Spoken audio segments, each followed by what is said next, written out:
Voy a ponerle aquí Vamos a hacer. record and transcribe. Déjeme ver si es aquí. Ajá.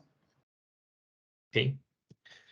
Ya se está grabando, ¿verdad? Debería aparecer. Sí, ya ahí se está Sí. grabando, entonces si Listo. gusta voy a poner a transmitir ya acá. Ok, perfecto. Entonces vamos a iniciar de una. Voy a compartir pantalla.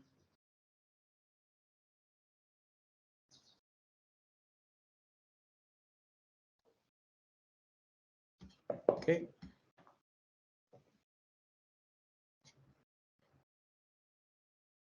Perfecto. ¿Se ve mi pantalla? Sí. Sí. Súper. Bueno, vamos a empezar entonces. Muy buenas tardes a todos y todas. Es un placer estar aquí con ustedes en la plataforma de investigación Justicia Espacial. Nos pueden seguir en www.justiciaespacial.com. Este es un esfuerzo articulado entre la Universidad Veritas, la Asociación Nacional de Alcaldías e Intendencias, la Municipalidad de La Juelita, Entrenos Atelier y el Estudio AGA, así como la Fundación Clave. Empezamos nuestro ciclo de charlas del segundo cuatrimestre del 2023. Hoy vamos a tener criterios de apertura y nos acompaña Silvina Perrota, a quien ahorita presentaré. Luego tendremos en una semana un conversatorio sobre cartografías críticas con Luis Durán, el antropólogo. Luego tendremos una charla de participación con el colectivo RE de Chile y 2 sesiones donde se compartirán prácticas, una de Alejandro Alcázar de Costa Rica y de José Cubilla de El Paraguay. Y este es, bueno, el ciclo de charlas que vamos a estar teniendo. Contarles que, bueno, nuestra plataforma es un equipo robusto de colaboradores que estamos trabajando ya hace más de 2 años. Quienes integran este esfuerzo es la arquitecta planificadora urbana Clarisa Quintanilla de Nicaragua, Marlene Rodríguez, arquitecta costarricense, y Alberto Medina, también arquitecto costarricense, Alejandra Fernández, también arquitecta costarricense, Eduardo Useche de Colombia, igualmente Ingrid Quintana de Colombia, Carlos Segura, arquitecto e editor, luego Sharon Salas, también arquitecta de Costa Rica, mi persona, que tengo el placer de dirigir la plataforma. Luego tenemos al arquitecto Iván Delgado, director de la Escuela de Arquitectura de la Universidad Veritas, el arquitecto Alonso Galboa, ambos también de Costa Rica, profesor de la Universidad Veritas, Gabriel Visconti, del Estudio AGA de Venezuela, la arquitecta Lucía Flores de Costa Rica y la arquitecta Minche Mena de México. Bueno, y obviamente nuestros estudiantes que nos acompañan en esta extensión académica de la plataforma con la Universidad Veritas. El día de hoy nos acompaña Silvina Perrota. Ella es arquitecta por la Universidad de Belgrano UB, magíster en desarrollo de emprendimientos inmobiliarios por la misma universidad, profesora a cargo de Fundamentos de la Arquitectura Contemporánea UB, taller de arquitectura y proyecto 1 en la Universidad Argentina de la empresa UAD y teoría de la comunicación en la Universidad de Morón. Profesora invitada en la carrera de especialización 10 Universidad Nacional de Buenos Aires, FADU-UBA, en el año 2019, recibió la distinción a la producción científico-académica en la carrera de arquitectura de la UB. Coordinadora del proyecto LATAM Arquitectura, plataforma de educación independiente enfocada en la difusión de la arquitectura contemporánea de la región y sus distintas miradas. Participó como curadora y moderadora de la Bienal de Arquitectura de Buenos Aires en el 2022 y en la Bienal Colombiana de Arquitectura y Urbanismo del 2022. Ha realizado diversas actividades académicas invitada por la Pontificia Universidad Católica de Ecuador, la Universidad Santo Tomás, sede de Villavicencio, y la Universidad Indoamericana de Ecuador, entre otras. Bueno, Silvina, bienvenida. Antes de darte la palabra, voy a... Sí, claro, qué bueno tenerte por acá. Antes de darte la palabra, voy a poner algunas ideitas sobre la mesa y ya te doy la pista para que nos compartas tus reflexiones. Contarles que el evento hoy está siendo grabado, como todas las sesiones que hemos tenido, que son de acceso público y gratuito. La plataforma Justicia Espacial es una plataforma que promueve ecosistemas de aprendizaje, agencia e intercambios comunitarios multisectoriales y a través de las disciplinas. Promovemos la solidaridad empática, compartimos lo que hacemos, promovemos la participación activa y proponemos justicia. Para el día de hoy, como les decía, voy a hacer tirar unas cuantas ideas para darle paso a Silvina. Después de Silvina tendremos un intercambio con ella para luego, bueno, hacer el cierre de ese bloque, y más tarde tendremos la presentación de un equipo del cuatrimestre pasado que nos va a compartir su proyecto. Cosas importantes que nos gusta hablar al inicio de los cuatrimestres es cuáles son esas epifanías urbanas, qué somos capaces, qué nos reta, por qué hacemos lo que hacemos. Preguntarnos eso constantemente, qué nos mueve esas fibras que nos permiten tener una lectura sobre la ciudad y qué mensaje nos envían los espacios. Cuando hablamos de la justicia espacial, según el enfoque de Edward Soja, Soja habla sobre la importancia de esta dialéctica social y espacial y la resultante que esto genera, ¿verdad? Traducida en espacios.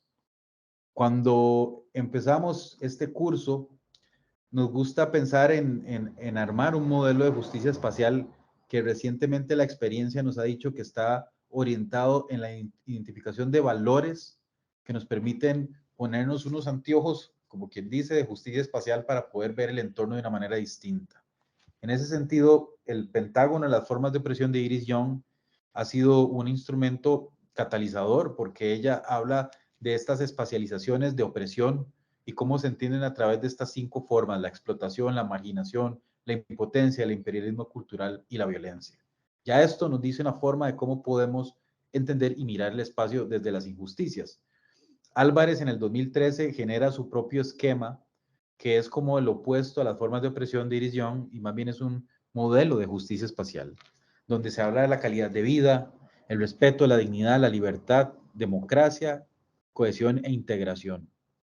Y estudiantes nuestros han hecho reinterpretaciones de estos 2 modelos y han hecho sus propias propuestas, como el equipo, este equipo que se llama, compuesto por Espinosa, Vieto y Urroz, donde hablaban sobre su forma de reinterpretar de la justicia a la injusticia. Y lo más importante también durante estos procesos y proyectos que hacemos es tener agencia, cómo nos empoderamos con lo que hacemos, qué actitud tenemos hacia la ciudad, cómo buscamos la equidad, los derechos humanos. Y en estos procesos, para nosotros, para nosotras, ha sido muy importante poder documentar esa forma de trabajo, ¿verdad? Esa forma de entendimiento del territorio, ¿verdad? A través de sus distintas formas, interacciones, relaciones con las comunidades que trabajamos de una manera próxima. También, cuando hablamos, por ejemplo, del manual de planificación y diseño urbano con perspectiva de género o el movimiento del desarrollo liderado por comunidades, empezamos también a detectar compatibilidades, donde los proyectos tienen que crecer a través de las visiones locales, son participativos e integrados, se construyen a través de las fortalezas del lugar, generan conocimiento, se trabaja con distintas personas y se impulsa el liderazgo colaborativo. Cuando también revisamos en profundidad el manual con perspectiva de género, planificación urbana, se plantean retos que tienen que ver con la accesibilidad. Proyectos de justicia en el espacio tienen que promover la accesibilidad, la movilidad, la seguridad y ausencia de violencia, la salud, la higiene, la resiliencia climática, la seguridad de la tenencia, entre otros.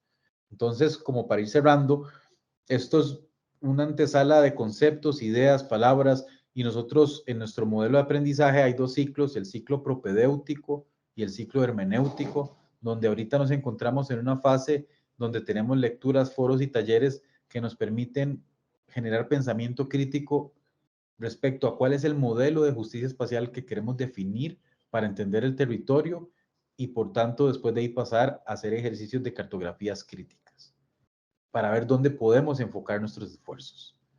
Entonces, ese es en el momento que nos encontramos. Consideramos que el aporte que nos puede dar Silvina el día de hoy es súper importante.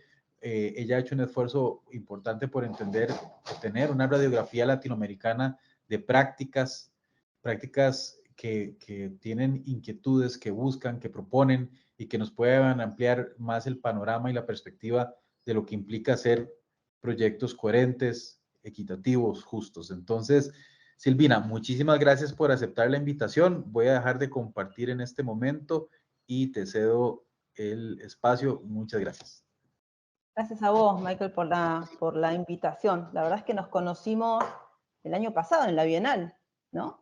Estuvimos Sí. justo con el proyecto moderando 6 mesas y fue súper interesante. Y bueno, y además hiciste la apertura del ciclo de charlas LATAM este año, así que un placer seguir compartiendo espacios. Siento como muy identificada, lo conversábamos la otra vez, esta idea de proyectos que si bien están vinculados con la academia, empiezan también, ¿no?, como a proponer espacios que son como satélites de la academia y que te permiten empezar a pensar y a explorar y a reflexionar y también como arriesgar, ¿no? Cosas como más experimentales que se nutren mucho de la academia, pero que abren espacios que me parece que son súper interesantes para seguir pensando. Así que bueno, arranquemos y vemos qué sale. Si se hace largo me avisás, si ves que, si me quieren interrumpir y armamos un diálogo buenísimo, lo vamos compartiendo, lo vamos haciendo. Yo como comparto ahora, lo que pasa es que los dejo de ver, entonces haceme, no sé, señales y prende el micrófono y yo corto. Dale, tranquila. Adelante. Bueno, vos me dirás si se ve. Sí. Arrancó entonces. Bueno, como una vez más, gracias Mike por la invitación. Encantada de estar acá compartiendo este espacio. Ojalá que la visión que tenemos desde el Proyecto LATAM pueda aportar como un granito de arena, que esa es como la idea del Proyecto LATAM. Bueno, lo primero que voy a hacer es, obviamente, presentarles muy rápido el proyecto para quienes todavía, o quienes no nos conocen. En realidad, como dijo Mike, Proyecto LATAM es una plataforma más que nada educativa, porque somos todos profesores de universidad, pero es independiente y es experimental. Esto que les contaba a partir de lo que pasamos todos con el tema del COVID, tuvo espacio en realidad para decir, bueno, vamos a empezar a armar algo, a mostrar lo que hacemos y a compartirlo con otros profesores. Mi idea o mi ambición era pensar que en el camino me iba a encontrar muchas más personas que estaban haciendo lo mismo que yo. Así que está resultando un camino como muy interesante. Lo que hacemos básicamente es investigar y difundir arquitectura contemporánea en América Latina desde sus distintas miradas. Hoy por ahí, por la invitación que me hizo Mike y por el foco específico que están poniendo ustedes desde justicia espacial, voy a hacer como un recorte. Obviamente todo es un recorte y siempre es un recorte personal, pero voy a circunscribir un poquito más la mirada y dejar por ahí otras experiencias profesionales de América Latina que para mí son muy valiosas, pero bueno, vamos a cómo hacer este recorte.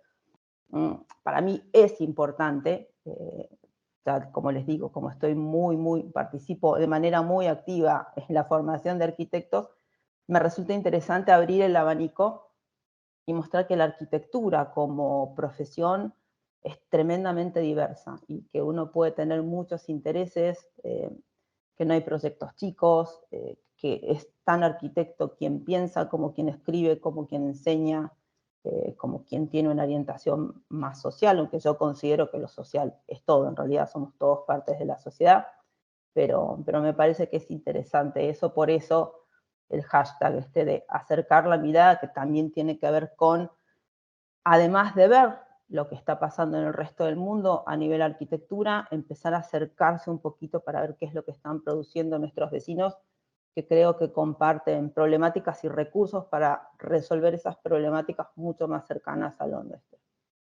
Como les dije, estamos muy metidos en educación. Yo manejo un par de cátedras acá en distintas universidades de Buenos Aires, pero me encanta hacer experiencias con otras universidades, siempre, obviamente, con la idea de poder analizar y difundir obra, y además de difundir la obra de los estudios, me interesa mucho difundir el trabajo de los estudiantes. Parte del material que está en Proyecto LATAM son trabajos hechos por estudiantes, la mayoría de primer año, diría que es un momento interesante como para empezar a plantear esta idea de incorporar referentes más cercanos, cosa que no sé cómo es en Costa Rica, pero en Argentina en muchos casos la currícula o muchos profesores de proyecto por ahí no tienen tanto puesto el foco en eso y para mí es como vital. Bueno, y hacemos ejercicios, ¿no?, de análisis de obra, y vamos como interiorizándonos, intentando como poner ponernos en contacto con estas distintas realidades. Dentro de las actividades, Proyecto LATAM, creo que el fuerte es el ciclo de charlas, porque esto va como formando una biblioteca de consulta que me parece muy interesante, pero siempre que yo tengo oportunidad de participar en algo, por supuesto, en la invitación que me hacen ustedes, pero el año pasado en 2 bienales o en cualquier ciclo de conversatorio o algo que me pueda inventar, ahí estoy tratando de contar un poco lo que está pasando. Como les decía, esto creo que es muy potente. Al día de hoy ya pasaron más de 25 estudios. Ahí todavía falta Mike, que todavía estamos procesando el video de Entre Nos, y de Daniel Bonilla, que estuvo la semana pasada acompañándonos. Entonces se van sumando, pero insisto, creo que esta es una biblioteca de recursos valiosísima, porque escucharlos, hoy me van a escuchar hablar a mí, pero en realidad voy a hablar de ellos. Me parece que eventualmente es mucho más interesante y ya tienen a disposición, es algo que está libre. Me parece que es importantísimo compartir conocimiento, acceder y escucharlos hablar directamente a ellos. Me interesa mucho la idea de participar, de interactuar y de transformar. Si uno no se involucra, las cosas no cambian. Y sí me parece que esta idea de conocernos definitivamente cambia todo, ¿no? Dar un pasito para mandar un mensaje, ¿no? Animarse a ver quién es el otro y qué está haciendo y cómo podés potenciarte, y eventualmente creo que los proyectos tienen la capacidad de generar sinergia entre ellos, y eso me parece increíble. Bueno, ahí los invito, obviamente, ahí está, tenemos Instagram, el canal de YouTube, donde todas las charlas van como editadas, la página web, y quienes nos quieran contactar nos mandan un mail, nos mandan un mensajito por Instagram, y ahí estamos. Bueno, un poco como les decía, la invitación de hoy, el foco es poner el acento en aquellas experiencias arquitectónicas, aquellos ejercicios profesionales que tienen un poquito la mirada más puesta en la idea de arquitectura y equidad. Y desde ya digo que la charla, que Mike no está, porque de nuevo estamos editando el video, pero por supuesto que forma parte de este grupo. Con lo cual, dentro de estos 25 estudios, lo que hice fue generar un pequeño recorte, y más que nada va a ser como un disparador, ¿no? Como una invitación a que investiguen un poco más estos estudios que me parece que están como tocando el tema. Obviamente, y porque es algo mío, siempre me gusta arrancar por la definición de la palabra. Me acuerdo que alguna vez encontré este dibujito, marcaba un poco la diferencia entre la igualdad y la equidad. Me pareció que el dibujo habla por sí misma. Me interesa mucho el concepto de equidad. Pero cuando uno lee la definición, ¿no? Siempre está como referida a las personas, ¿no? Esta cosa de lo que uno merece en función de los méritos o condiciones, no favorecer a una persona y perjudicar a otra. Y eso me parece que está muy bien, pero que a veces nos olvidamos de algunas otras cosas que entran dentro de la ecuación. 2 imágenes que para mí fueron como disparadores cuando yo era chica.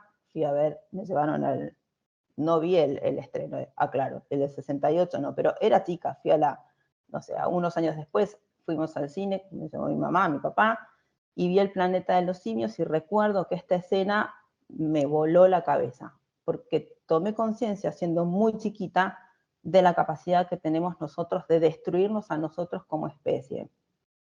Pero unos cuantos años después, vi esta otra película que se llama Logan 5 y Jessica 6, y en el final de la película ellos se escapan y bueno, llegan como a este estado, a Washington, donde ya está invadido por la naturaleza, y entendí una de las cosas que mencionó Mike en la charla que nos dio, que los que desaparecemos somos nosotros, la naturaleza va a seguir ganando. Entonces, en esta ecuación que estamos entendiendo mal, la única que pierde es la especie humana. Pero entonces, si vamos a hablar de arquitectura y de equidad, me parece que tenemos que meter en la ecuación no solamente a nosotros como especie, hay que meter al territorio, hay que meter a la flora, hay que meter a la fauna, hay que empezar a entender que tenemos que ser equitativos entre nosotros, pero con el contexto con el que interactuamos también. Entonces, rápidamente, algunas líneas de reflexión, como les digo, no es nada en profundidad, pero son disparadores para conversar entre nosotros o después que conversen entre ustedes, que tienen que ver con la formación del arquitecto, muy brevemente, la arquitectura como agente de cambio y los arquitectos como agente de cambio, y esta palabra que yo se las digo muchísimo a mis alumnos, que es la idea de la autogestión, ¿no? De cómo planteamos la arquitectura hoy en día y cómo planteamos nuestro ejercicio profesional. Dentro de lo que es la formación del arquitecto, una reflexión muy rápida, porque creo que es el punto de partida. Nosotros nos formamos adentro de la academia y la visión que nosotros tenemos del mundo empieza a formarse en la academia. Y muchas veces pasa, y por eso pongo este ejemplo, Le Corbusier vino a Buenos Aires en el año 29, para lo que quiero contar es simplemente una anécdota, pero siempre me llamó la atención que en ese momento digamos, la parte como culta arquitectónica argentina, la gente más ilustrada estaba como mirando Europa y esperando que Le Corbusier viniera con sus maravillosas ideas de la arquitectura moderna. Y una de las cosas que hizo él es poner foco o echar luz sobre esta pequeña tipología que tenemos nosotros específicamente en Buenos Aires, aunque está en otros lados, que es la Casa Chorizo, que es algo como muy porteño, ¿no? Por el tipo de manzana que tenemos nosotros, esta tipología muy alargada está presente en muchos barrios. Y es interesante ver que alguien que viene de afuera tiene la capacidad de ver cosas y de poner en valor cosas que uno no ve. Eso pasa todo el tiempo y sobre todo creo que a veces cuando uno también toma distancia de lo propio puede aprender a valorar las cosas. Bueno, la Casa Chorizo hoy en día es un clásico porteño, hay miles de reversiones y genera espacios de vida muy contemporáneos y muy interesantes también. En ese sentido, entonces, una de las cosas que a mí me gusta hacer el primer año con mis alumnos es plantear la idea de entrenar la mirada, ¿no? Y cualquier acto que uno quiera hacer, lo tiene que hacer desde el redescubrimiento del propio territorio, porque eso va a ir definiendo tu identidad como profesional, ¿no? Y cada uno de ustedes, de nosotros, tiene una condición de partida que está dado por el territorio en el que naciste, y es ese y no es otro. O sea, esa condición de partida no se puede modificar, pero puede ser una plataforma de despegue maravillosa, porque ese lugar te va a dar rasgos de identidad que son únicos, va a tener una historia, una cultura, ¿no? Una geografía, una simbología, y va a tener un valor afectivo que es propio. Entonces, a mí me gusta jugar como con fotografía, con el collage, con el fotomontaje, como herramientas para acercarse a ese territorio, para repensarlo y para redescubrirlo. Entonces, me parece que un punto de partida interesante es decir, cómo redescubrimos ese lugar que habitamos.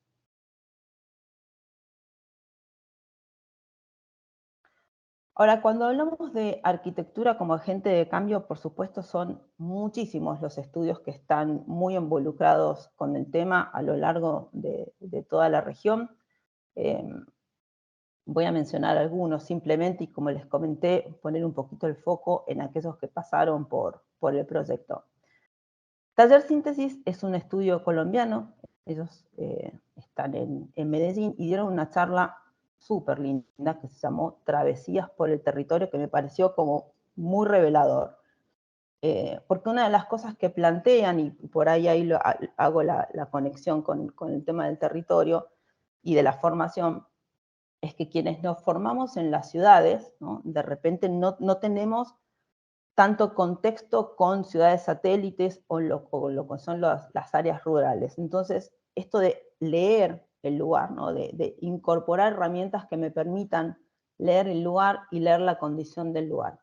Y ellos están haciendo muchas intervenciones fuera de Medellín, ¿no? De hecho, si uno ve el mapita donde ellos están haciendo obras, muchas de ellas están afuera de la ciudad. Pero entonces, claro, planteaban cómo se va dando esta transición de tu formación como arquitecto en una urbe consolidada y cómo tenés que después traspolar, ¿no? Y tenés que vencer prejuicios y tenés que afilar la mirada y tenés que incorporar nuevas herramientas y metodologías para operar en estos territorios que tienen sus lógicas, que tienen sus dinámicas y que uno a veces desde la ciudad no los entiende, ¿no? Porque los estás comparando con situaciones que no hay por qué compararlas, digo, son situaciones culturales distintas que tienen sus propias lógicas y que a veces muchas de estas personas tienen una calidad de vida distinta a la nuestra, pero no por el hecho de que estén habitando espacios rurales, eso significa que tengan menor calidad de vida. De todos modos, sí, por supuesto que en esto hablando de la equidad hay un desbalance muchas veces entre la ciudad y lo rural y dentro de la ciudad también, no es que sea algo propio de espacios rurales. Y me pareció, bueno, toda la charla de los chicos es súper interesante, me pareció interesante este ejemplo, ¿no? Que es un colegio, es un reciclaje, de hecho la primera imagen a la izquierda es la pieza que ellos encontraron, muchas veces sucede, por lo menos en Argentina estoy segura que sí, que cuando el Estado interviene para solucionar problemas, las respuestas que dan, que son estandarizadas, que no son sensibles al lugar, realmente no solucionan nada. Y entonces cuando ellos llegan a este colegio, ¿no?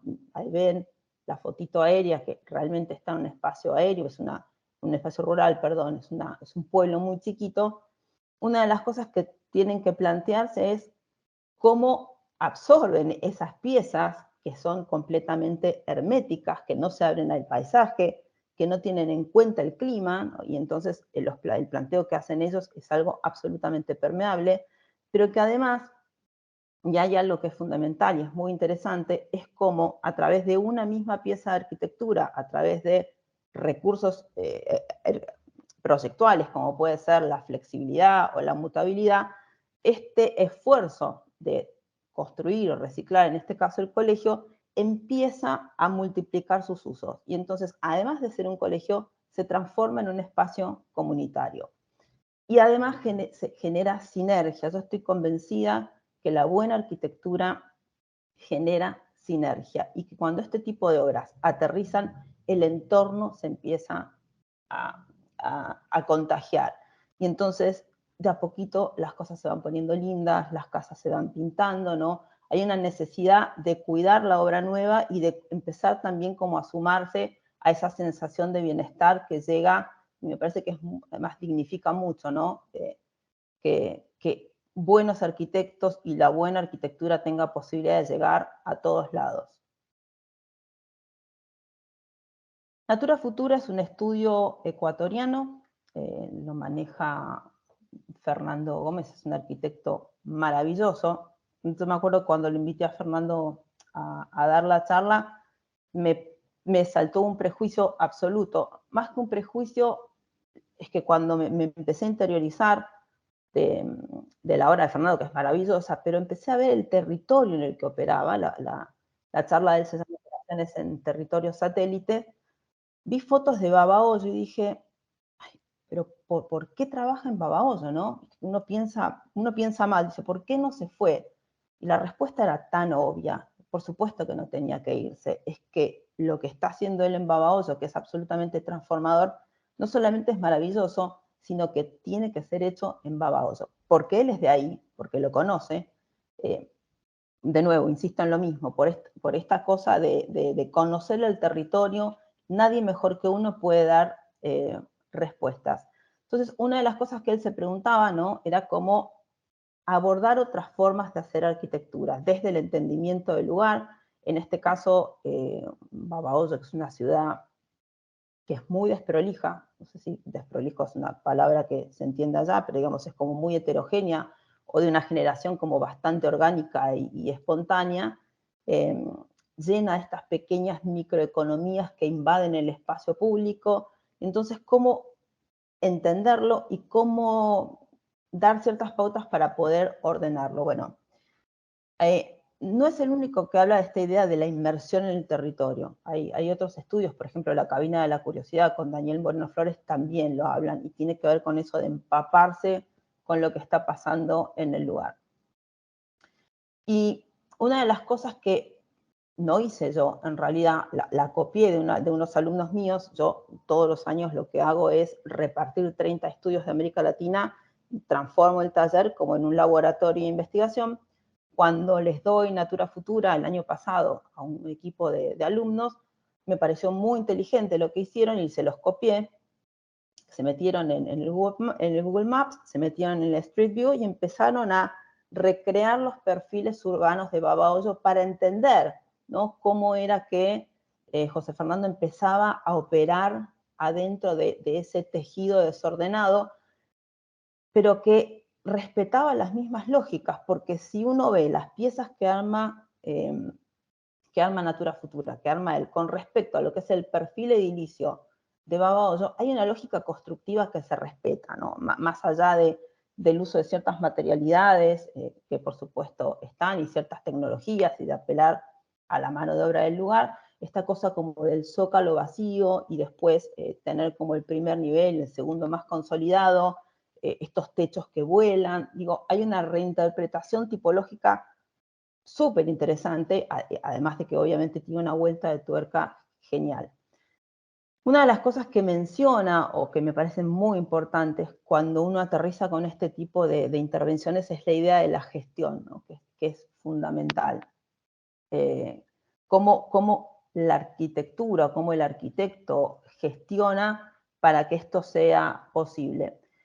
Y cuando uno se mete en la página de José Fernando, me parece interesante, a mí me obsesiona bastante cómo se comunica la arquitectura, ¿no? Entonces, una de las cosas que hago en una de las materias que doy, que es teoría de la comunicación, es investigar en las distintas páginas web cómo los estudios comunican obra y comunican pensamiento. Y muchas veces uno ve, no sé, quiénes somos, proyectos, lo que fuese. Una de las pestañas de José Fernando dice acciones, y me pareció maravilloso usar el verbo acciones, ¿no? Accionar, es manos a la obra. Y las cosas que aparecen ahí es justamente arquitectura y territorio, comunidad y gestión, academia y arquitectura, porque son como módulos indivisibles. Me parece que desde la academia se piensan cosas que después, ¿no?, la arquitectura termina como ejecutando, pero la idea de involucrar a la comunidad, es también el tema de la gestión. Bueno, la obra de José Fernando no solamente es muy interesante, sino que está fuertemente apoyada en un ida y vuelta muy fuerte con la comunidad. Antonio Gemayel es un arquitecto colombiano, y acá no es que me voy a alejar de la idea de la equidad, sino que creo que hay muchas maneras de entrar al concepto de equidad o de igualdad también de oportunidades. Antonio, me gustan mucho las cosas que hace Antonio, me parece genial. Por ejemplo, trabaja con un concepto que es muy útil además para nuestra economía, que es la idea de economía circular, ¿no? Esto de rescatar y no demoler y hacer de cero, sino que volver a la vida pequeñas cáscaras que tienen probablemente segundas oportunidades y pueden transformarse en cosas más que interesantes. Una de las cosas que a mí más interesantes me resulta de lo que hace él es esto, y es hacer pequeñas operaciones, casi a nivel celular. Es como una, pequeñas operaciones donde toma viviendas y las transforma, ¿no?, y se transforman en espacios culturales a escala barrial, una escala mucho más doméstica. ¿Qué es lo que posibilita esto? Que una serie de artistas tengan la capacidad de exponer en estas pequeñas salas de arte que por ahí no llegan a los museos más tradicionales, y me parece que es una manera interesante y muy valiosa de empezar a permear, ¿no?, el tema de la cultura y el arte. Entonces, es seguir abriendo espacios a la comunidad para que la comunidad pueda expresar, en este caso, experiencias artísticas. Esto se da además en un contexto de un barrio que se llama San Felipe, que está teniendo como toda una movida, de nuevo, cultural muy interesante, pero eso, ¿no?, a escala barrial, no el gran museo, la gran obra, sino pequeñas intervenciones que son como acupuntura urbana, que permite visibilizar obras por ahí más pequeñas. Alejandro Borrachia es un arquitecto argentino, él es el decano de Morón. lo conocí a través de Proyecto LATAM, me invitó a dar clases en la universidad, por supuesto, yo le invité a dar una charla también en Proyecto LATAM. Es tremendamente interesante, vale la pena escucharlo, y la charla se llama Laboratorio de Ensayos, porque el estudio es realmente un laboratorio. Y pasan muchas cosas muy interesantes en el estudio, pero una de las cosas que pasan es esto de trabajar centrado en el respeto a la naturaleza, ¿no? Y él cuenta una serie de experiencias de arquitectura que lo que hace es minimizar la huella, y en donde, por ejemplo, esa imagen que está ahí es como un pequeño hotel en la selva misionera, acá en el norte argentino, donde se evalúan un montón de cosas, y fíjense que en el esquemita aparecen pajaritos, porque los pajaritos, digamos, esta arquitectura da la posibilidad de albergar a la fauna. También es interesante que cuenta errores, porque en el camino no siempre hay aciertos, pero me parece que la experiencia es súper válida. Ellos, después de haber hecho todo este esfuerzo, ¿no?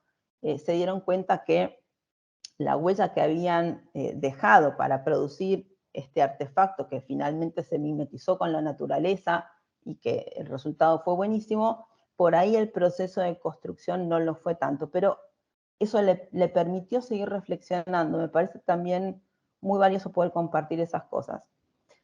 Una de las experiencias que hace Alejandro Borraquia, él tiene una serie de estos objetos que se llaman microhábitats, que son módulos que están sistematizados y que van explorando distintos sistemas constructivos, ¿no? En este caso, la pieza original es un triángulo de madera, que en realidad una de las cosas que cuenta, y si escuchan la charla lo van a escuchar mucho mejor de su voz que de la mía, pero los arquitectos, y esto es tremendamente cierto, tenemos la capacidad de activar o desactivar economías, y a veces pequeñas economías, ¿no?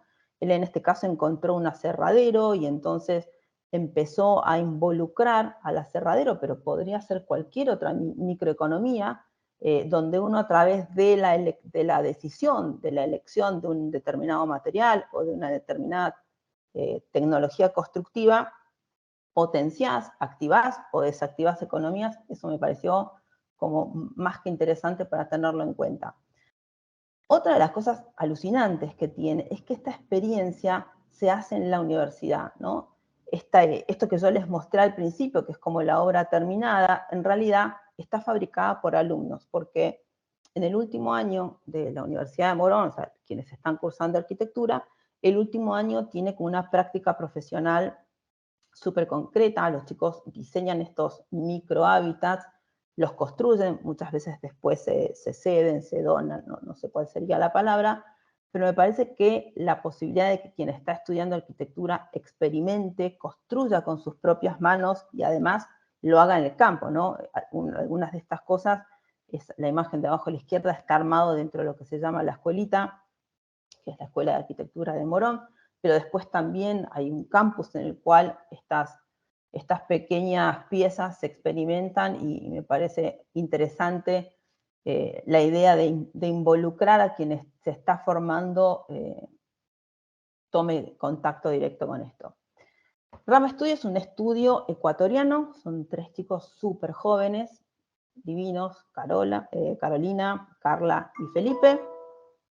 También está la charla, por supuesto, disponible, por eso siempre estoy poniendo como el banner de la charla. Los voy a volver a mencionar en un rato cuando hable de la autogestión, porque muchos de estos estudios, que son estudios muy jóvenes, arrancaron entendiendo que la entrada a la profesión no era como una actitud pasiva de esperar que venga el trabajo, sino que hoy en día el arquitecto es quien tiene que inventar y detectar necesidades y hacer propuestas.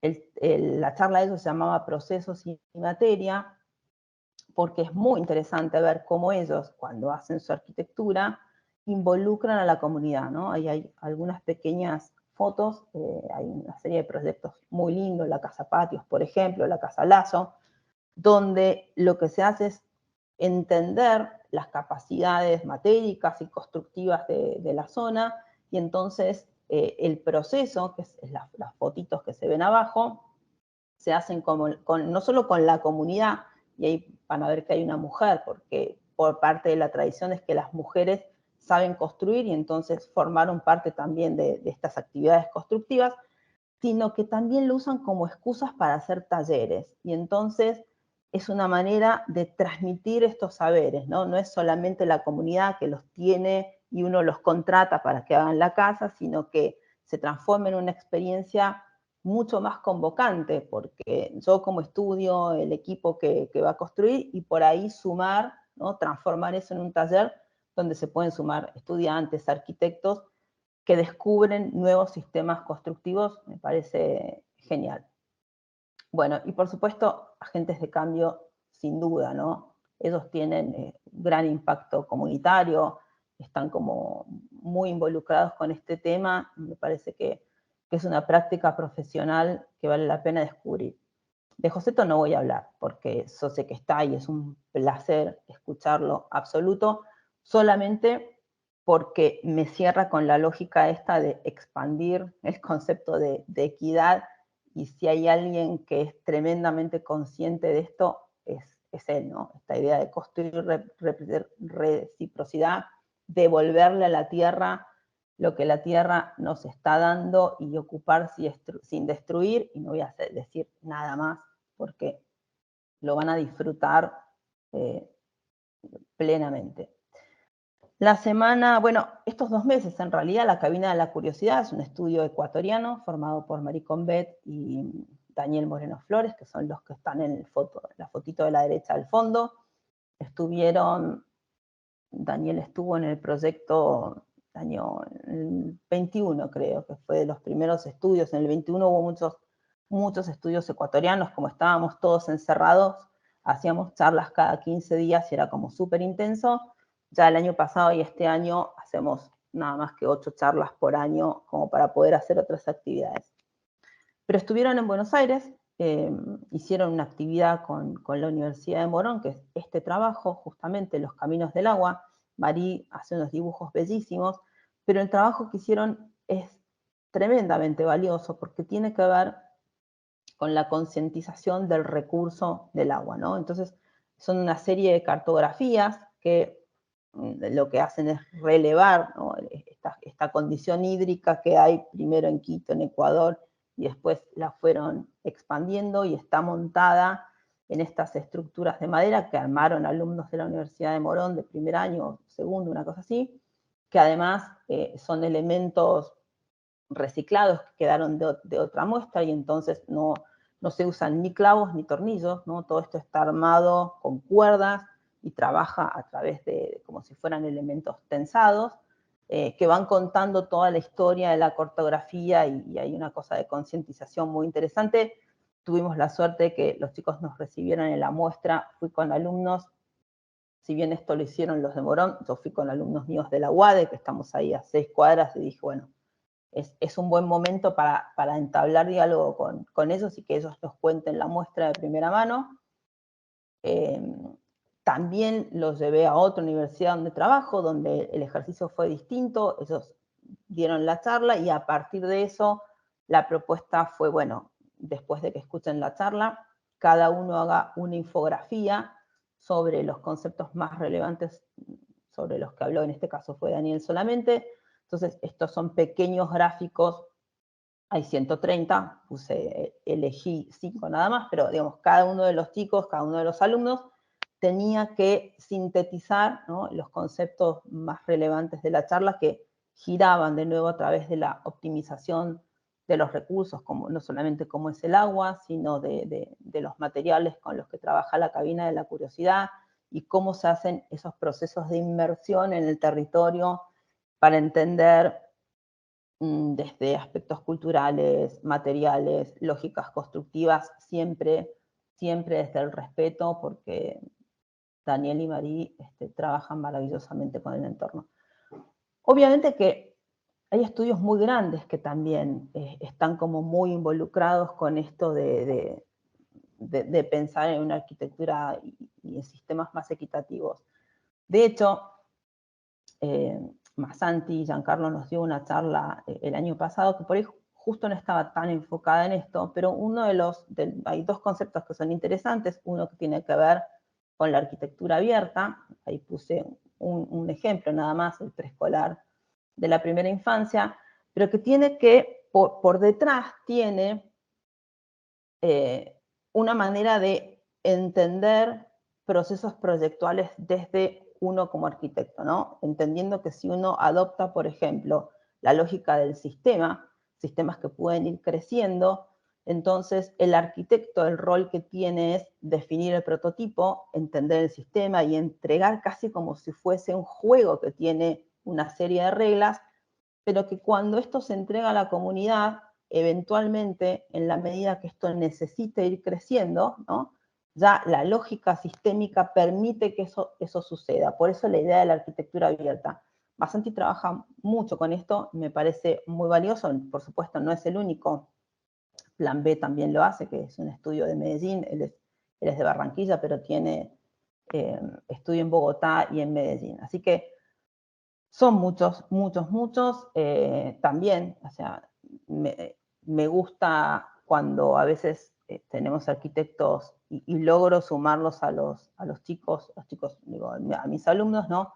Este ejercicio de escuchar, pensar y después poder sintetizar algunos conceptos, así como lo hicimos con Daniel, también lo hicimos en su momento con Masanti, que usa una batería de recursos proyectuales que me parecen que son potentes y bien interesantes.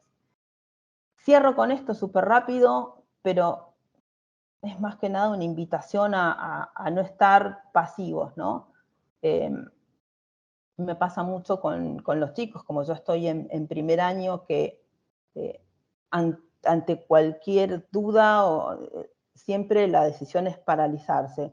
O la idea de alumnos más grandes, que cuando están terminando, se están por recibir, por ahí la incertidumbre de cómo salimos de la universidad y cómo empezamos a armar una carrera, abre como muchas incógnitas. Y la autogestión desde todos los ángulos. Cuando charlamos con la gente de Rama, pero también en esto, por supuesto, participaron otros estudios como Al Borde, a veces la necesidad hace que la gente se junte. En este caso fue Actuemos Ecuador, después del terremoto, una serie de estudios se juntaron y armaron este emprendimiento y salieron a ofrecer respuestas, ¿no? A las distintas comunidades como para hacer reconstrucciones. Hay no lo puse acá, pero Cliguadenco Novas no me sale la palabra, bueno, hicieron un documental, ¿no? Que registra todo esto, súper interesante, que se puede ver, en realidad hay que pedírselo a ellos, pero vale la pena, que es hacer mucho con poco, y justamente tiene que ver con cómo optimizamos los recursos que tenemos, ¿no? No es necesario tener mucho dinero a disposición, no garantiza buenos resultados. Entonces, es más un ejercicio mental que otra cosa. Pero bueno, en este caso, por supuesto, también procesos de diseño y de participación comunitaria, como también pasó con el Sindicato de Arquitectura, que junto con Al Borde generaron esta idea del prototipo post-terremoto, donde creo que ahí la formación del arquitecto es fundamental, ¿no? La idea de poder pensar la lógica de lo etapabilizable, el módulo, el sistema, el prototipo, como a través de estos recursos uno puede ir dando respuestas, pero con diseños más sensibles. Digo, claramente si uno ve estas imágenes, hay una técnica y hay un material que no es la respuesta que suele dar los estados a este tipo de problemas, que entregan unas cajitas que no tienen alma, y aquí claramente hay una investigación y hay una conexión afectiva con el territorio que yo por lo menos considero que es fundamental. Y en esta idea de la autogestión, también entender que no hay obras chicas, ¿no? Que uno puede empezar, en este caso, fíjense, en realidad la obra es muy chiquita, es un pequeño supermercado a la cual los chicos lo que hacen es rediseñar el sistema para mostrar los productos, pero atrás de eso hay toda una experimentación sobre nuevas maneras de trabajar, no nuevas maneras de trabajar, sino sobre las lógicas con las que trabaja la madera que después los va llevando a otras cosas. El Sindicato de Arquitectura también está muy involucrado con estas cosas, estos temas comunitarios, y tiene algo que a mí me pareció muy interesante cuando conversamos con ellos, y es que ellos ponen a disposición, ¿no?, esto de compartir conocimiento y ser generosos. Ellos tienen algunos diseños y algunos prototipos que uno se mete en la página de ellos y están como a disposición. Obviamente dándoles el crédito, pero dicen, ¿no?, usted es libre de compartir, copiar, redistribuir el material en cualquier medio o formato, adaptar, remezclar, transformar y construir a partir del material. Me pareció como un gesto lindo, ¿no? Me parece que está bueno. Y cierro con esto, simplemente lo que quiero decir, y vuelvo a retomar la idea de transformarnos en referentes o incorporarnos como referentes, ¿no? Yo creo que quienes compartimos problemas similares y tenemos recursos similares, tecnologías, materiales, no sé, problemáticas, me parece que es tremendamente valioso escuchar respuestas más cercanas, que mirar lo que pasa en Europa y en Estados Unidos, que es muy, muy, muy valioso también, pero que finalmente los que generamos estos paisajes urbanos y suburbanos, insisto, los que tenemos que formar nuestra identidad profesional para interactuar de una manera más sensible con el entorno y con quienes habitamos el entorno, estamos más cerquita. Así que la invitación es esa. Bueno, muchas gracias. Muchas gracias, Silvina. Perfecto, ¿no? No sé si me Buenísima. extendí demasiado. No, que súper bien, Ah, muchas gracias de verdad por compartirnos esa radiografía latinoamericana de proyectos. Yo quisiera, antes de abrir el espacio para preguntas o comentarios, quisiera subrayar cosas que dijiste, por ejemplo, al inicio hablar de la equidad, pero entenderla desde un enfoque integral, así como lo integral que implica presentar estas obras y cómo responden a sus territorios, ¿verdad? Creo que esto nos amplía muchísimo el panorama. En otras ocasiones, en este espacio que abre el ciclo de charlas, se ha enfocado mucho en referentes y personas que hablan sobre, personalidades que hablan sobre justicia espacial, y creo que es muy, muy refrescante tener esta mirada disciplinar, ¿verdad? Y lo que esto implica.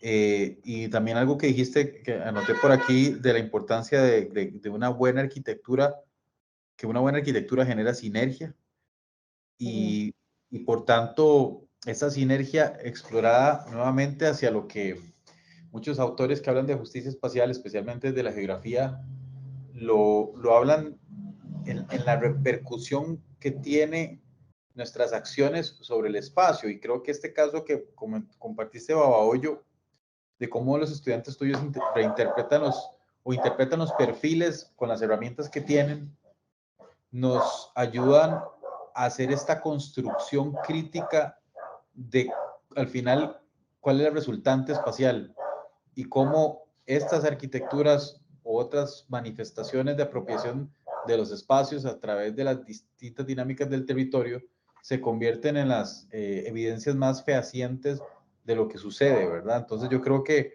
esto es muy valioso como reflexión y sin duda nos pone en sintonía como reto de lo que viene en las próximas semanas para nuestros estudiantes. Entonces, gracias por eso. Yo quisiera abrir el espacio para preguntas y comentarios. Entonces, pues adelante, compañeras y compañeros.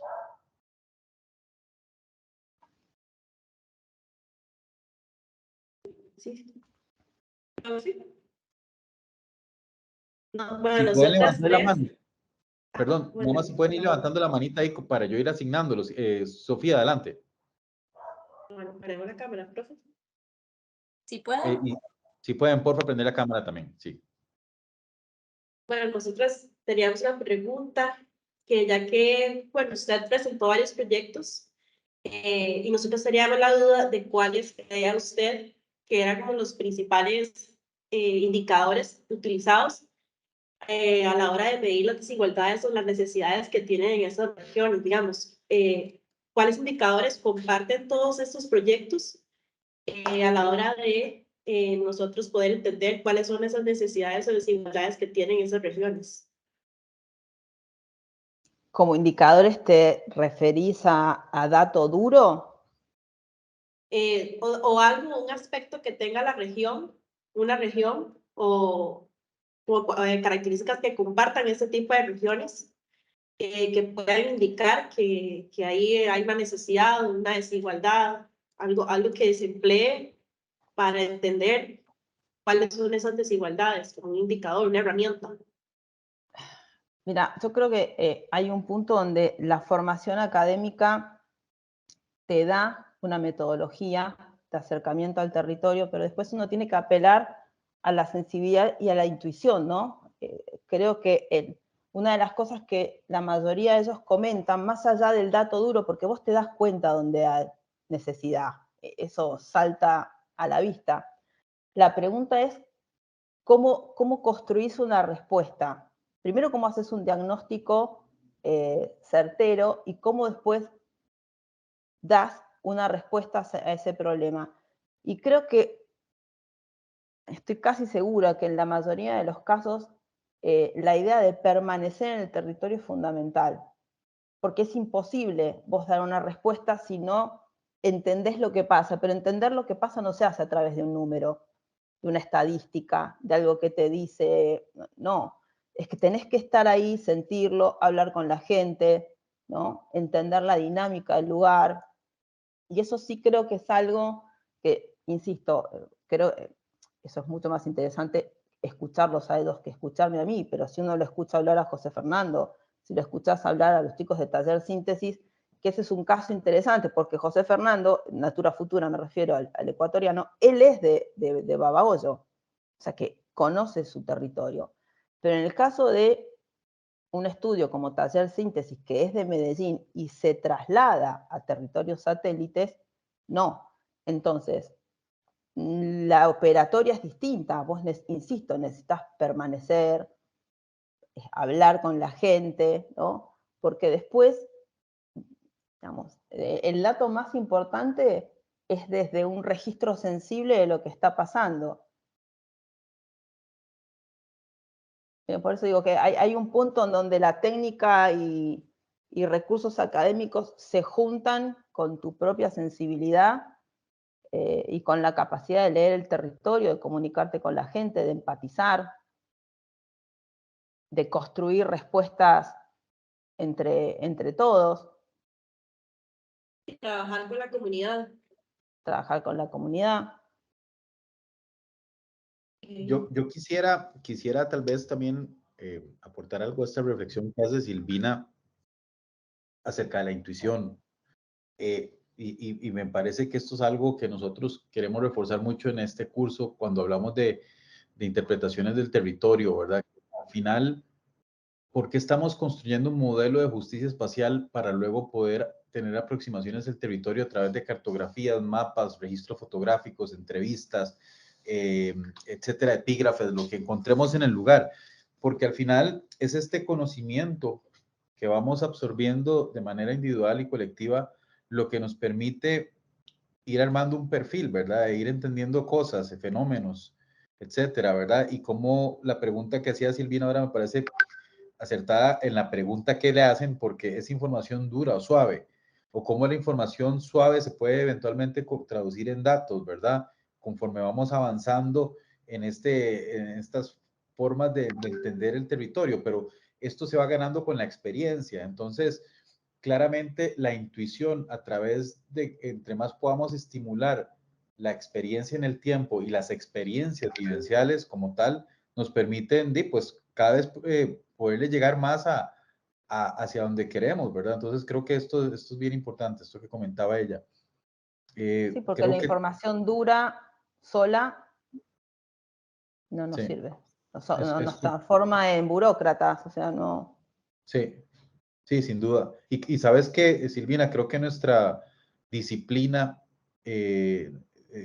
sí tiene mucho de eso, ¿verdad? Tiene mucho de los dos mundos, pero por dicha hay mucha, está muy respaldada también en la intuición, en las experiencias, en la experiencia, ¿verdad? Y eso 100%. es algo que tenemos que defender hoy más que nunca, porque ahí es donde creo que aportamos valor en la construcción de los espacios, ¿verdad? A través de cómo entendemos la intuición. Sí. Entonces, Sí, hay algo que a veces pasa y es que uno pierde, no sé por qué, contacto con el sentido común, ¿no? La academia te da un baño de, de formalidad que después hace que uno pierda contacto. Entonces, esta cosa como de lo que decías vos, transformar el dato duro en blando es fundamental, porque es la única manera de transformar es haciendo eso. Y entonces también uno poniéndose en contacto con tus propias experiencias. El otro día estábamos hablando, y no estábamos hablando justamente de equidad, sino de cómo te armás vos, cómo armás vos tu identidad como arquitecto. Entonces decís escuchar a un grupo de alumnos la charla que dio Nicolás Campodónico, que es un arquitecto argentino, porque yo lo que le pedí a Nicolás es que no me contara sus obras, sino que me contara la cocina, que me contara el proceso creativo. Y entonces vos te das cuenta cómo lo intuitivo y los recuerdos y la sensibilidad hacia otras disciplinas, que eso es fundamental, ¿no? El arquitecto se nutre de arte, se nutre de viajes, se nutre, o sea, y eso es muy importante, porque una cabecita bien nutrida da mejores respuestas también. Y una cabecita o un cuerpito que se desplaza y toma contacto con otras realidades también tiene más facilidad de ser empático. Y el arquitecto además tiene que ser flexible, ¿no? Es como que es así. claro. Tenemos ahora a Amanda y luego a José Gracias, Andrés. Sofía, por la pregunta. Bueno, Hola, mucho Amanda. gusto. Nosotros previamente estuvimos como investigando un poco, ¿verdad?, sobre el proyecto de LATAM de arquitectura, ¿verdad? Que, bueno, una parte como en las oportunidades, ¿verdad?, hablaba de qué significa ser un arquitecto, ¿verdad?, en nuestro continente. Entonces, que nos llamó mucho la atención porque muchas veces, bueno, estudiando arquitectura y conociendo, solamente conocemos y se habla mucho de proyectos europeos, de proyectos en Estados Unidos, más bien países obviamente que a veces no notamos, pero tienen diferencias muy grandes, ¿verdad?, con lo que es ser la arquitectura, ¿verdad?, en Latinoamérica. Entonces queríamos preguntarle, bueno, ya que usted tiene más conocimiento que nosotros en esa área, ¿qué es para usted ser un arquitecto en América Latina, verdad? ¿Qué son esas diferencias que tenemos que tomar en cuenta, verdad? Y qué partes como tenemos que tener más sensibles a la hora, ¿verdad?, de experimentar cosas o diseñar en América Latina. Es que yo no tengo más conocimiento que vos. Nadie tiene más conocimiento que vos de tu territorio. Acá la reflexión es cómo hace cada uno de nosotros para sacarle jugo al lugar donde te tocó nacer. De verdad, cuando yo les contaba y hablábamos de Natura Futura y yo me di cuenta cómo era Babahoyo y dije, wow, ¿por qué no se va de Babahoyo? Qué equivocada que estaba. Digo, finalmente Babahoyo, lo que logró hacer Natura Futura es poner a Babahoyo en el mapa mundial de la arquitectura. O sea, no tenés que irte de donde estás para poner a tu región en el mapa mundial de la arquitectura, porque puedes hacer cosas increíbles. Pero ¿quién las puede hacer? Las puedes hacer vos, que sos de ahí. Entonces, de nuevo, la pregunta es, ¿cuáles son las cosas que hacen único a tu lugar? Que no es tan distinto de pensarse uno como persona. Uno tiene la historia que tiene, nos tocó la carita que nos tocó, los padres que nos tocó, ¿no? Tu realidad, tu casa, tu realidad socioeconómica, lo que te tocó, ya está. Eso es una plataforma que no se puede cambiar además. Entonces, a partir de eso que te tocó, que es único, porque nadie más lo tiene, o sea, vos sos vos y yo soy yo. ¿Cómo construís a partir de eso algo que sea valioso, aporte valor a tu comunidad y te permita además poner a tu comunidad o a tu mundo o a tu ciudad en el mapa mundial de la arquitectura. Increíble. Sí. ¿Por qué querría ver lo que está? No, a mí me encanta ver lo que está pasando en Inglaterra, no pasa por ahí, pero ¿por qué querría replicar algo así en mi lugar? No tiene ningún sentido. Entonces, ¿cómo haces eso? Bueno, cuando salgas la próxima vez, vas a mirar con otros ojos tu ciudad, te vas a... Hay algo que a veces es, no sé si les pasó a ustedes, ¿alguna vez recibiste a alguien que vino del extranjero y le mostraste tu ciudad? ¿Qué pasa cuando pasa eso? Decís, wow, la mirás a través de los ojos del otro, ¿no? Y eso te permite redescubrir y volver a poner en valor. Es lo mismo. O sea, el día de mañana salí y decís, wow, las montañas que tengo yo no las tiene nadie, el verde que tengo yo, el calor que tengo yo no lo tiene nadie. O sea, ustedes están en un territorio que yo diría, qué alucinante poder laburar con permeabilidad, ¿no? Con la soltura con la que yo que estoy en estaciones no lo puedo hacer. Entonces hay una serie de recursos que son maravillosos que vos los podés usar porque estás en Costa Rica. Espectacular, un lugar con una biodiversidad maravillosa. O sea, cada uno está en un lugar que es maravilloso. Hay que aprender a quererlo y a partir de eso, plataforma de despegue. No sé si te respondí lo que me estabas preguntando. Sí, sí. Muchas gracias. Muchas veces uno tiene que transformarse como en un motivador, ¿no? Profesional, diciendo, aprende a querer lo que es tuyo. Sí. Muchas Es más, gracias. dale envidia al otro, porque al otro me refiero que muchas veces también vienen europeos y recorren la ciudad y dicen, ¡ay, qué ciudad maravillosa! Y vos estás anhelando irte a Barcelona. No.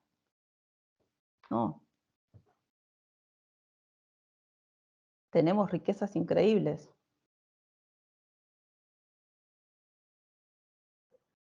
Súper. Muchas gracias por esa reflexión y por la No, por pregunta. favor. Ahora Gracias, seguimos. Amanda. Seguimos con Gracias. José Andrés y luego Gustavo. Perdón. Hola. Hola, José. ¿Todo bien?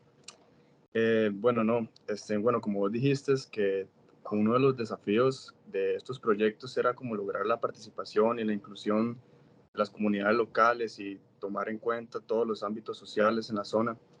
Entonces, mi pregunta es que más o menos como cuáles han sido las estrategias que han utilizado como para asegurar que las voces de todas las personas, de los residentes y las comunidades, como sean escuchadas y tomadas en cuenta a la hora del diseño y la planificación. Eso te lo puede contestar mejor Mike, ¿no?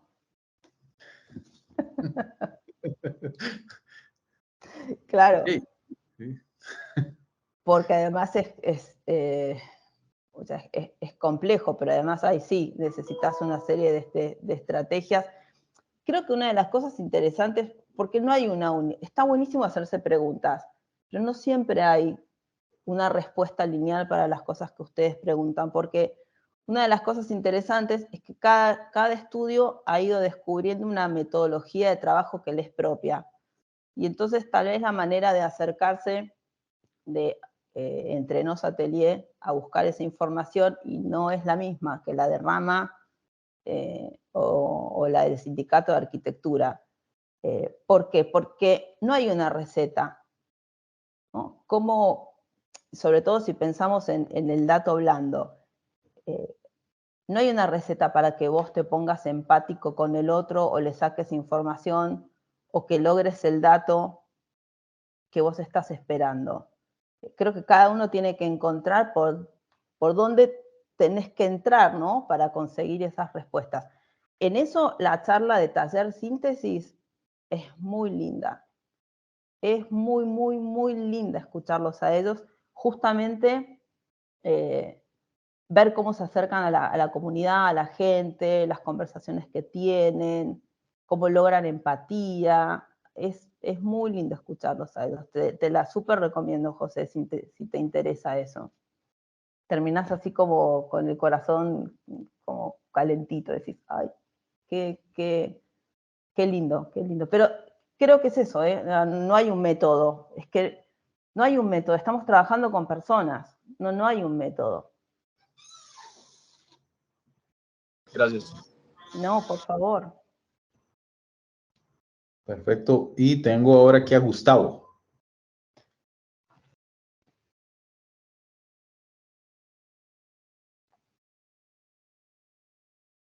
Si acaso Gustavo está en mute ahorita.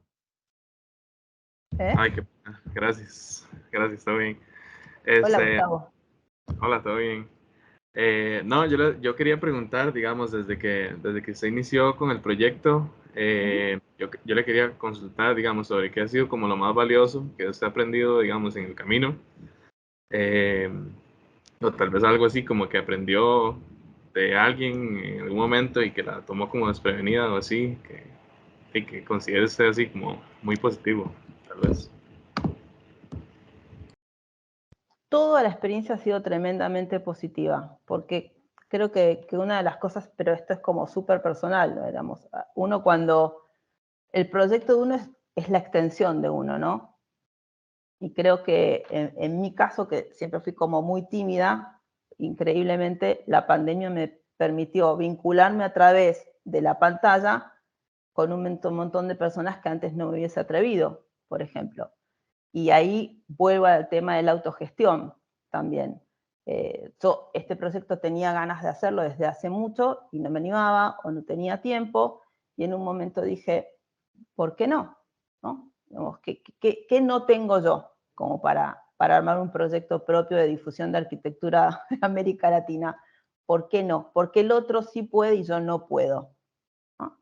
Entonces, por ahí una de las cosas que más me ha sorprendido, además de la buena recepción y la increíble onda que todos han tenido conmigo, pero además cada charla yo termino como maravillada. O sea, no podría decirte que hay algo que haya aprendido y me haya volado la cabeza, porque cada vez que hablo con alguien, con Mike la vez pasada, con Daniel, o sea, con los 25 estudios por los que pasaron, me quedo como maravillada de la diversidad que hay además, ¿no? Y que cada uno tiene la capacidad de construir la respuesta que necesita para ayudar al otro y para construir vos tu propio camino como arquitecto.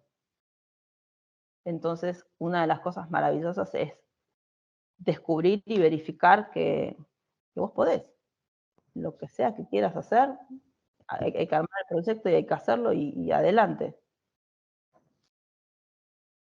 Yo estoy feliz. Además, esta idea de conocer, por ejemplo, estar ahora aquí conversando con ustedes. Ustedes están en Costa Rica, yo estoy en Buenos Aires.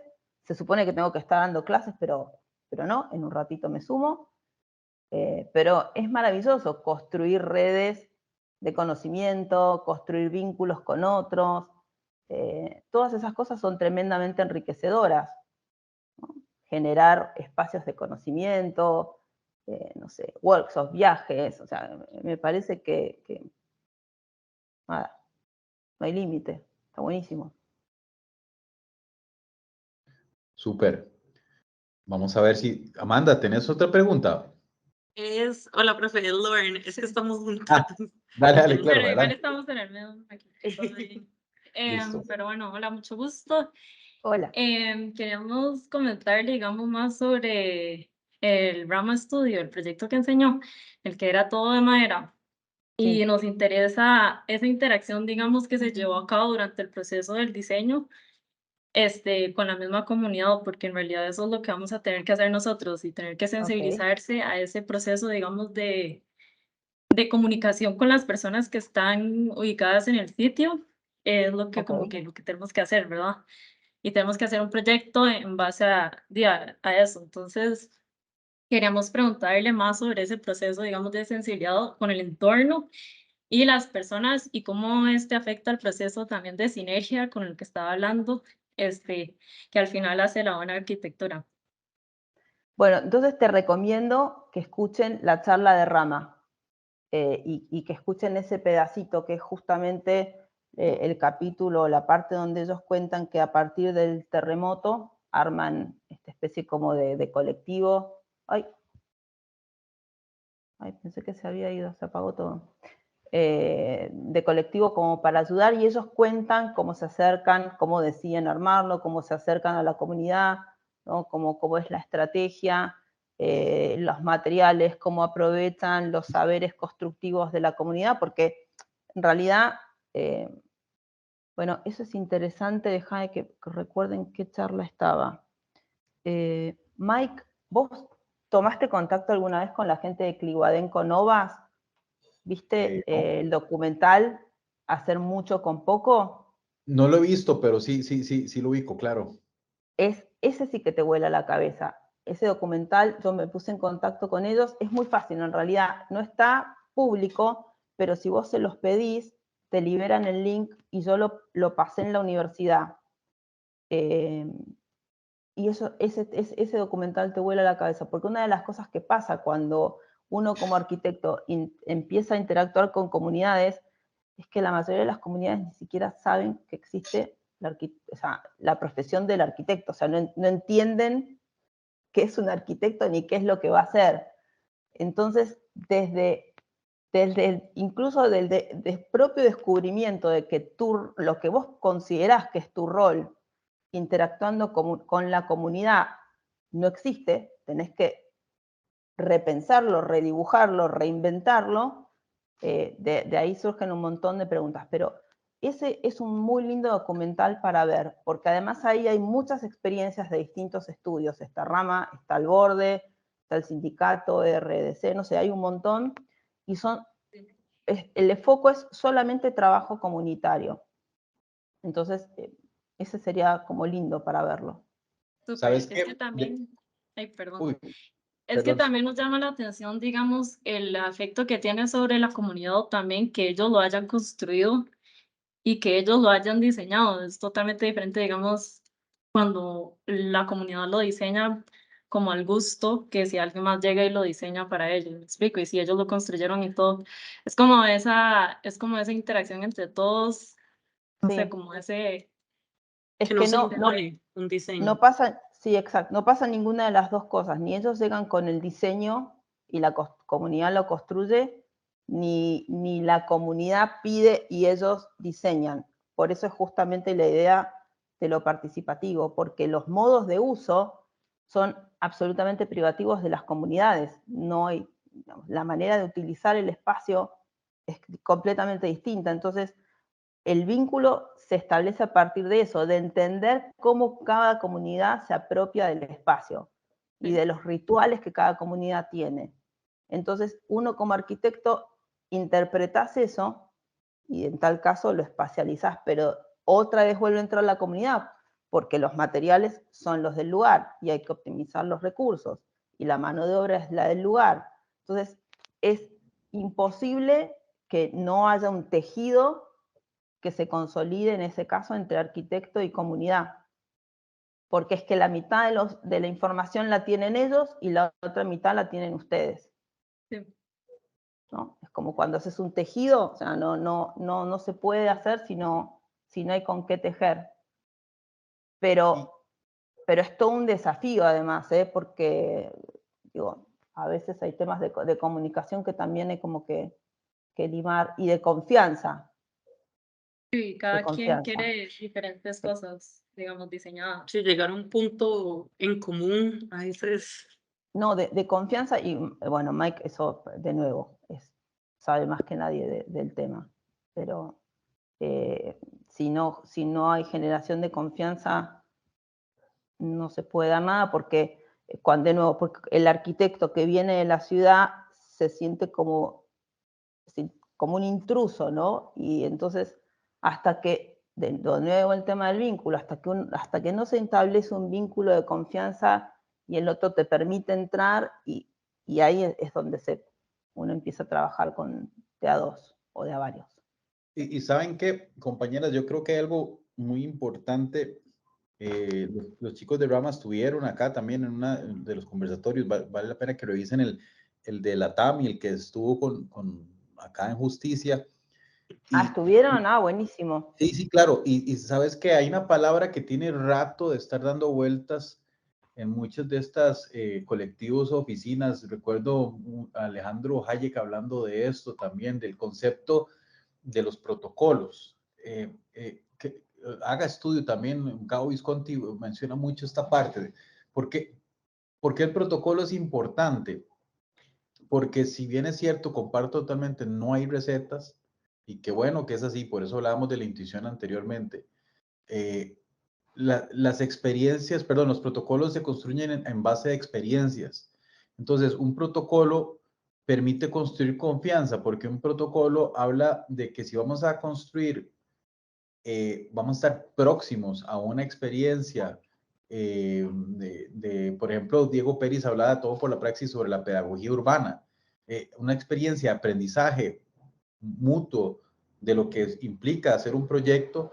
¿Cuál es el protocolo que vamos a seguir para lograr eso? ¿Y cómo vamos a llegar a acuerdos urbanos, como hablan los proyectos urbanos integrales en Medellín, por ejemplo? Entonces, yo siento que en esto hay una necesidad de construir protocolos colectivamente para entender qué es lo que queremos hacer y cómo vamos a ir replanteando. Yo creo que esto va muy de la mano también con los procesos de investigación activa participativa o el PAR, ¿verdad?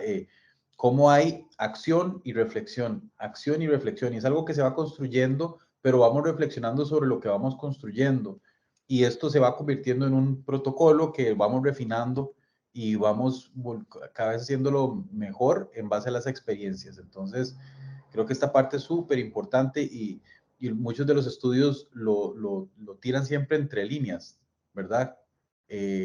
No es la receta, pero sí es como las formas de trabajar que son bien importantes también, ¿verdad? Creo que aquí tenía, en este orden, tenía luego a Sofía y luego Johan, y me da una pena enorme con Silvina. No le quiero quitar mucho tiempito, Silvina. No, tranquilo. Un par de preguntas, sí, un par más. Sí, obvio. Súper. Muchas gracias. No, ustedes.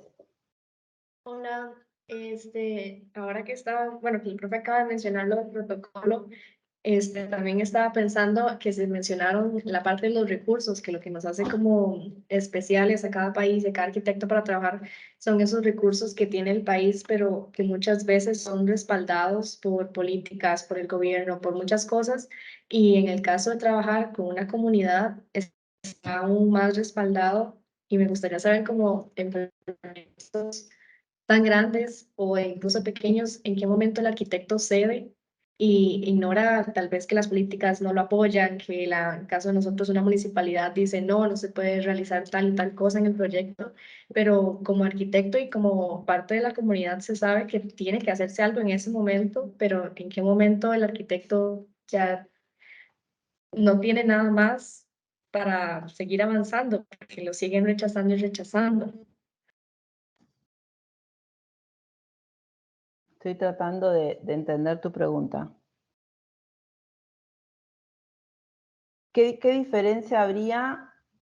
Porque estás hablando desde como de una negociación en realidad, entre partes, digamos. Sí. Es el Estado que te sigue diciendo que no, pero también podrías tener un cliente privado que te diga que no, y que no. Tiene que ver también con una capacidad de negociación y también saber hasta dónde ya no se pudo. Seguramente muchas veces también en el camino hay muchas frustraciones, ¿no? Porque esto hay como distintas patas que forman parte de esto. Yo creo que una de las cosas que es común, por lo menos he escuchado a varios a casi todos, es que el rol del Estado muchas veces, no solamente el Estado es ausente y que da respuestas muy pobres, sino que muchas veces pone demasiadas trabas, ¿no? Y esta es una realidad con la que hay que interactuar. A veces se podrá subsanar y a veces no. No sé, ahí hay un poco como de cintura también, pero supongo que dependerá de muchas situaciones, de cada situación en particular también. Yo, Sí. Mira, ¿sabes qué? También me gustaría agregar a eso. Hay un ejercicio que es muy, muy importante hacer al inicio. Hay dos cosas importantes. Una, que es el hacer un mapeo de actores, o sea, poder entender cuando uno está desarrollando un proyecto, quiénes tienen incidencia, ¿verdad? Previo a hacer el proyecto, porque eso tiene que ver, vamos a ver, hay actores importantes, la comunidad, el gobierno local y nosotros como facilitadores técnicos. Ok, buenísimo. Entender, además, no sé si es empresa privada, si es alguna institución del Estado, si es algún grupo barrial, o sea, en la medida que nosotros mapeemos todas las personas que se pueden ver implicadas y las involucramos desde el inicio en el proyecto, te garantizo, porque lo hemos experimentado con muchas experiencias, que el proyecto camina, porque se trata de procesos más que de proyectos, ¿verdad? Entonces, creo que es esta manera de entender los procesos para poder hacer proyectos es bien importante, pero lo que está antes de eso, y más antes de ser un mapeo de actores, es entender qué es un proyecto y cuáles son los proyectos, porque la pregunta aquí suena como que el arquitecto o arquitecta chocando con pared. Es que ahí hay un error de concepto que es bien importante ponerlo en perspectiva. No se trata del arquitecto o arquitecta llegando a proponer un proyecto. Se trata del arquitecto o arquitecta escuchando en el territorio qué proyectos hay y cómo podemos sumarnos. Esa habilidad de montarse en lo preexistente, en lo que está pasando, es muy importante, porque cuando uno toca base con las organizaciones comunitarias, barriales, estatales, de gobierno local, etcétera, ya hay muchos proyectos en curso, ¿verdad? Entonces, no inventarse los problemas, sino entender qué es lo que hay y dónde podemos ser útiles y dónde brindamos un servicio a la sociedad. Creo que esta parte es súper importante porque tenemos como que a veces por ahí bajarle un poquillo como al ego o esta, no sé, como necesidad de querer cambiar el mundo. Y es bonito tener ciertos ideales y valores y compromisos, todo está muy bien, pero cuando ya se está practicando, hay que aprender a escuchar o desarrollar la escucha, no sé si aprender a desarrollar la escucha y realmente reconocer que en los lugares donde vamos a trabajar hay mucho conocimiento, hay muchas cosas que podemos aprender de ahí y eso hace que los proyectos tengan perspectiva y tengan sentido. Sos un eslabón más. Esa palabra que vos usaste, facilitador, me parece que es importante, porque sos parte de una cadena, ¿no? Claro. Los arquitectos que operan en territorios son parte de una cadena. Y como decís bien vos, o sea, son demasiados los actores a veces que forman parte. En ese sentido, es muy interesante la experiencia de Medellín, ¿no? Una ciudad que tuvo esa capacidad de transformación tan enorme, y ahí se necesitó que tanto el Estado como los privados entendieran que el proyecto no solamente era a largo plazo, sino era para el beneficio de todos, porque también en estos procesos el ganar, digamos, todos tienen que ganar.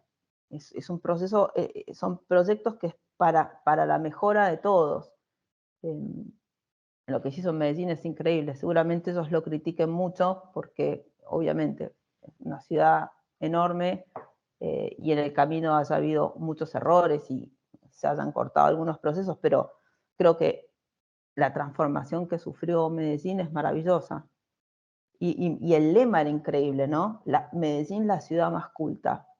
Pasar de ser la ciudad más violenta a ser la ciudad más culta, y que de las primeras obras que hicieron fueran esta red de bibliotecas, para mí es increíble. Claro. Es muy interesante y a una escala grande, ¿no? Digamos, una escala urbana grande. Ahí es donde yo por primera vez vi el tema de la capacidad que tiene la buena arquitectura de generar sinergia. Es muy potente. Totalmente. Creo que nos queda una preguntita de Johan. Johan, adelante. Hola, Johan. Buenas, ¿qué tal? ¿Se me escucha? Sí, perfecto. Ok, mucho gusto. Hola. Yo más que pregunta, para no quitar mucho tiempo, quería hacer como un comentario. Estaba compartiendo con mis compañeros la importancia del espacio, ¿no? Y que no solamente espacio, sino cada elemento que lo conforma, sea grande o sea chico. También que la arquitectura muchas veces se ve como algo gigantesco, algo relacionado con casas o edificios de no sé cuántos pisos, pero no precisamente, no siempre es así, porque es importante también todos los procesos sociales que hay detrás de eso para poder realizar la obra que se está pensando.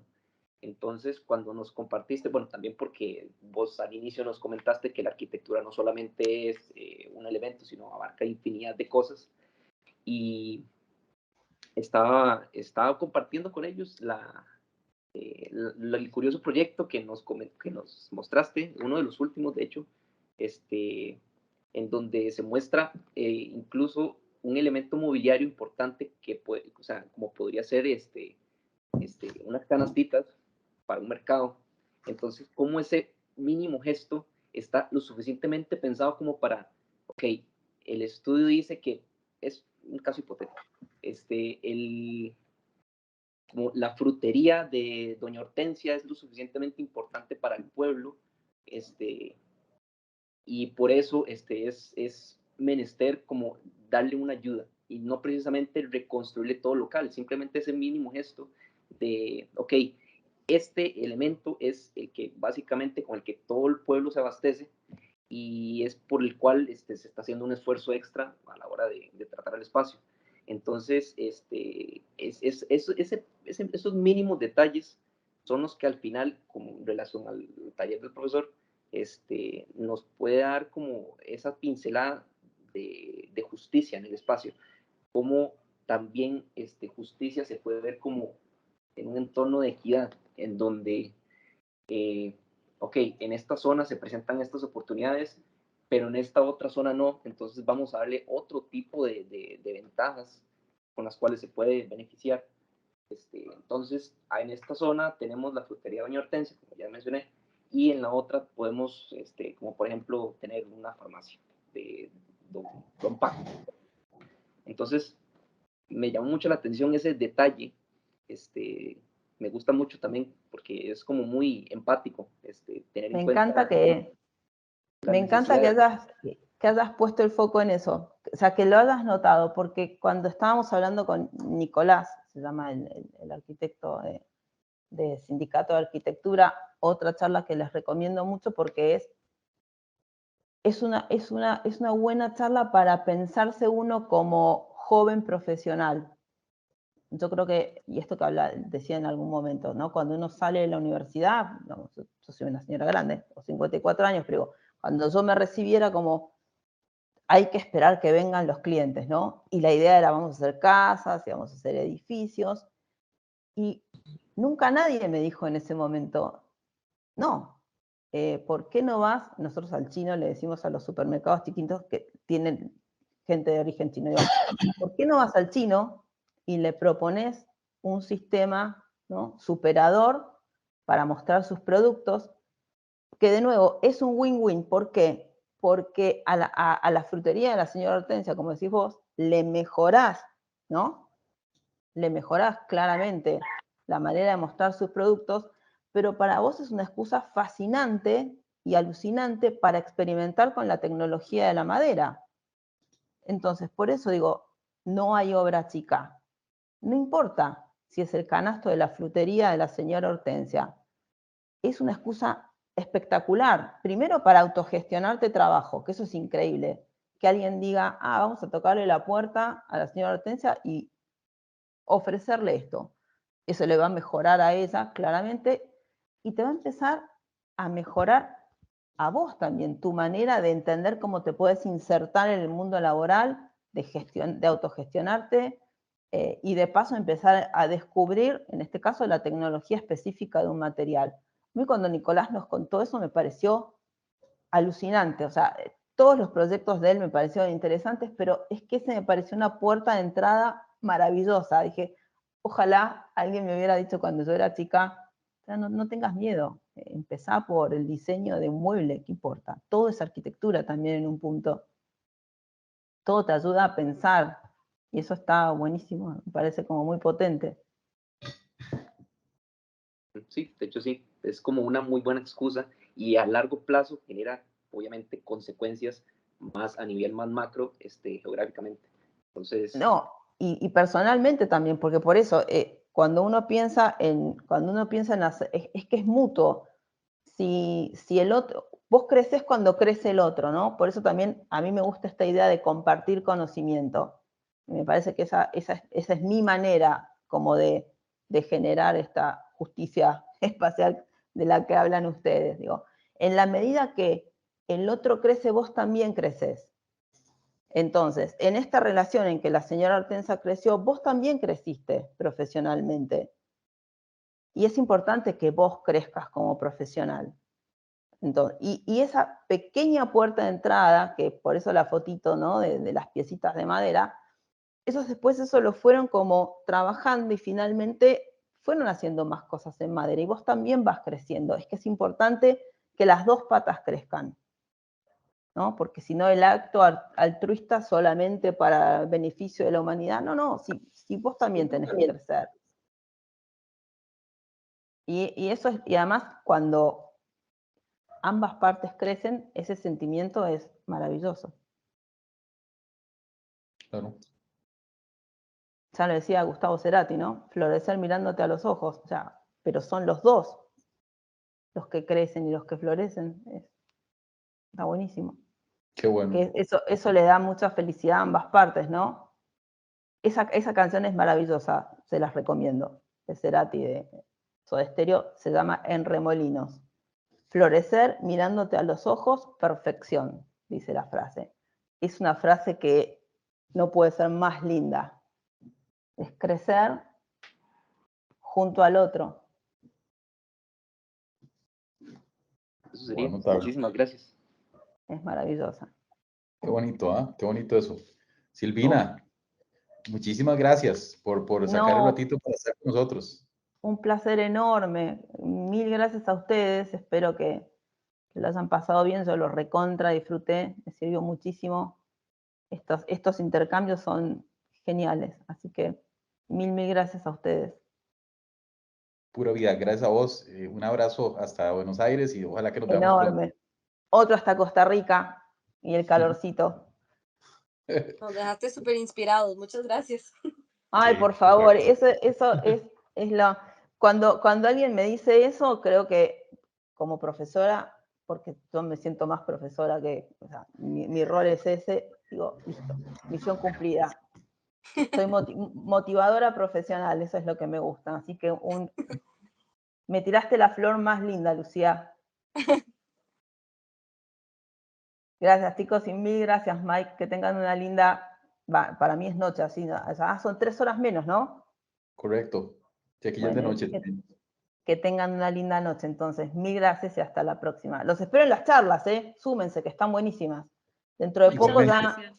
Sí, ahora el fin de semana ya termino de editar la de Mike y ya tienen la del profe para que la consulten. Pura vida.